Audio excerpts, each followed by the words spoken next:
O Sinetran, o pagamento do FGTS para os trabalhadores só foi possível pelas medidas tomadas pela Prefeitura e Governo do Estado, que irão subsidiar a diminuição da passagem de ônibus, pagando 1 milhão cada para as empresas de transporte. Onde está dito governo e prefeitura, leia-se você contribuinte ou todos nós. O governador Omar Aziz recebeu lideranças do setor primário e garantiu benefícios para o setor agropecuário do Amazonas. Mais informações no quadro Articulista de hoje.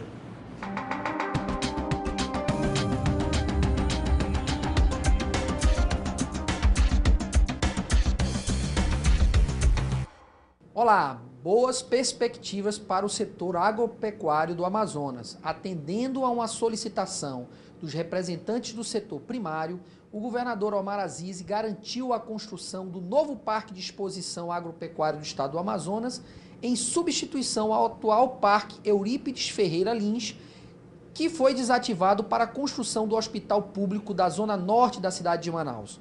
O governador disse que quer inaugurar o novo parque até o final do ano e abrir oficialmente a Expoagro 2013. Cobrou de sua equipe que o futuro Parque de Exposição Agropecuário seja construído na M070, Estrada Manoel Urbano, que liga Manaus a Manacapuru.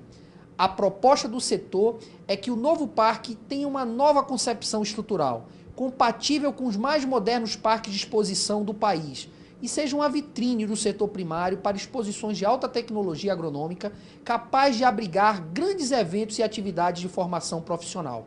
O estado do Amazonas não poderá ficar sem a Expoagro, que já é uma tradição da cidade, sendo um importante evento que fortalece as relações entre a população urbana aos costumes do povo do interior e rural, e também a maior referência para os produtores rurais aderirem a novas tecnologias de produção, genética de animais, crédito rural e comercialização dos produtos agropecuários. Ficamos aguardando a definição do novo projeto do parque, onde irá funcionar, sem dúvida nenhuma, o Parque de Exposição Agropecuário do Amazonas. É isso, gente. Lembrando sempre que gente que coopera cresce e é mais feliz. Oferecimento Jornal do Comércio. O jornal que mais entende de economia e negócios no Amazonas.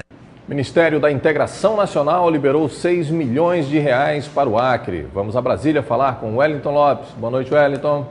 Boa noite a todos. O recurso foi liberado nesta quinta-feira e será utilizado para restabelecer o abastecimento de água no Acre. A portaria que autoriza o repasse dos 6 milhões de reais está publicada na edição de hoje do Diário Oficial da União. O recurso vai ser transferido por meio do cartão de pagamento de Defesa Civil, que é o instrumento de repasse de dinheiro para regiões em situação de emergência ou estado de calamidade pública. O baixo nível do rio Acre levou o governador Tião Viana a decretar situação de emergência no dia 3 de junho deste ano para os municípios de Rio Branco, Chapuri, Epitaciolândia, Brasileia e Assis Brasil. O coordenador da Defesa Civil chegou a pedir que a população tenha cautela na utilização da água. E vamos agora falar do Fundo de Participação dos Estados. Foi publicada no Diário Oficial da União a lei que estabelece novas regras para a distribuição do FPE. A lei foi sancionada pela presidente Dilma Rousseff com um veto em relação ao texto aprovado pelo Congresso Nacional. O artigo vetado previa que as desonerações sobre o imposto de renda e o IPI não atingissem a receita do FPE repassada aos estados, o que, segundo o governo, seria inconstitucional. Todo o restante do texto foi mantido e as novas regras entram em vigor a partir de outubro. A lei mantém o rateio atual até 2015. Dessa forma, estados do Norte, Nordeste e Centro-Oeste ficam com 85% das receitas do FPE.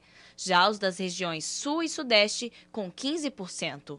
Em 2016, passam a valer outras normas.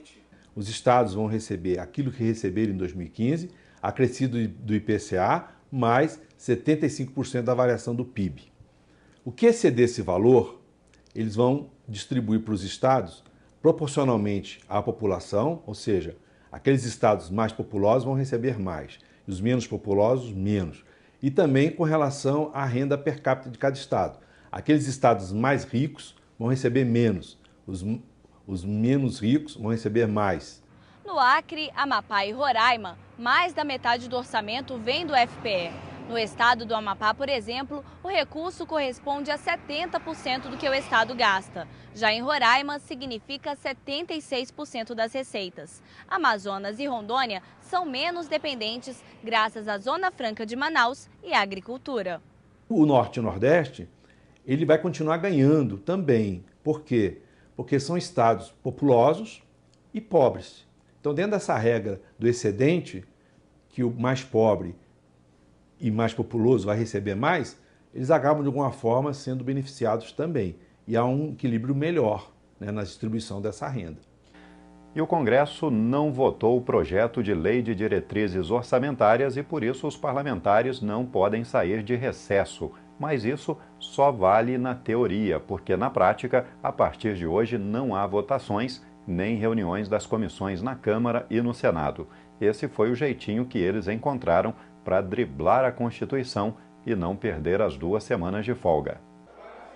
Os parlamentares deveriam entrar em recesso nesta quinta-feira, mas como a lei de diretrizes orçamentárias não foi votada, o Congresso não pode interromper seu funcionamento.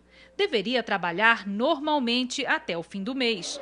Mas Câmara e Senado não terão sessões deliberativas neste período, nem reuniões nas comissões. A gente está trabalhando num ritmo muito exaustivo e não só importante pelo cansaço físico, mas importante até para que a gente coloque as ideias em ordem. Se eles convocarem, com certeza estaremos aqui para cumprir com a nossa obrigação. Se não tiver a convocação, não há obrigatoriedade de estar aqui.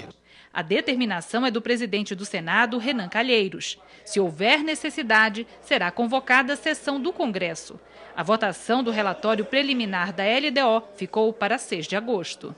Não é bom por quê? Porque hoje a base do governo está, não digo rachada, mas ela não está articulada. Nós estamos conseguindo ganhar todas com a ajuda de parte da base. E esses 10, 15 dias, eles terão tempo para se realinhar. Chamar aqueles que estariam rebeldes, se realiar e provavelmente terem muita dificuldade daqui para frente em vencer alguma votação no plenário. A Constituição só diz claramente lá, nos seus dispositivos, o Congresso Nacional se reúne de 1º de fevereiro a 17 de julho, de 1º de agosto a 17 de dezembro. Se a lei de diretriz orçamentária não for apreciada, o Congresso Nacional não entra em recesso. Ponto. Preto no branco, sem recesso, branco. São esses os destaques de hoje aqui na Capital Federal. Uma boa noite a todos. Confira o destaque do Jornal do Comércio desta sexta-feira. OAB Amazonas contesta suspensão de TRF. A decisão do presidente do Supremo Tribunal Federal, ministro Joaquim Barbosa, em suspender a implantação de 4 tribunais federais, incluindo do Amazonas, teve repercussão negativa no Congresso Nacional e no Estado. O presidente da OAB Amazonas, Alberto Simonetti Neto, classificou a decisão como infeliz. Ele enfatizou a importância da descentralização do tribunal, não só para o Amazonas, mas também para os estados da Bahia, Minas Gerais e Paraná, que receberiam novos TRFs. O Tribunal Regional Eleitoral do Amapá começa a fazer a revisão biométrica em estabelecimentos comerciais de Macapá. O aumento do número de postos é para facilitar o recadastramento digital na capital amapaense. A revisão biométrica do Tribunal Regional Eleitoral é obrigatória e quem não fizer o recadastramento digital a tempo terá o título de eleitor cancelado e será impedido de votar nas eleições de 2014. O prazo final é 30 de novembro, mas até agora apenas 30% do eleitorado de Macapá fez o procedimento. Os números são preocupantes, por isso o TRE está instalando postos de atendimentos em empresas privadas. A empresa de Alberto Bahia tem mais de 600 funcionários e um grande fluxo de clientes. Para ele, a maior vantagem é a comodidade para o trabalhador, que não precisa se ausentar. Com a vinda do TRE, os nossos funcionários têm a comodidade de fazer o recadastramento biométrico. Evita-se que eles se ausentem da empresa. Estamos atendendo também os nossos clientes e a comunidade em geral. A rapidez no atendimento é um dos grandes atrativos dos postos móveis, além do conforto proporcionado pela própria empresa. A meta do Tribunal Regional Eleitoral do Amapá é de 1.400 atendimentos diários. Mas para isso, vários postos estão espalhados em todos os superfáceis de Macapá, no SEBRAE, na Justiça Federal e nas secretarias estaduais. A diretoria do TRE pede que a população não deixe para a última hora, para evitar sobrecarga no sistema. Veja a seguir, prédios históricos de Manaus abandonados esperam a ação do poder público e proprietários.